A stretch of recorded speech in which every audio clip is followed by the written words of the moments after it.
Alright guys, very short and informative video for you guys today, which is where is the mass airflow sensor located on a 2016 V6 Mustang. If you look up in Google all the diagrams that you can, they show you that it's right here, and that is connected somewhere around here. That's not actually true.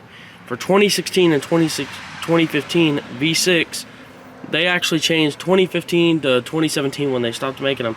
They actually changed where the location of the mass airflow sensor is. And actually they changed it being a mass airflow sensor completely because it's not even that anymore. So if you look up diagrams, it tells you that it should be right here. However, it's not. You make your way slowly up through here. That is not it either. A lot of people think that is it. That's not correct.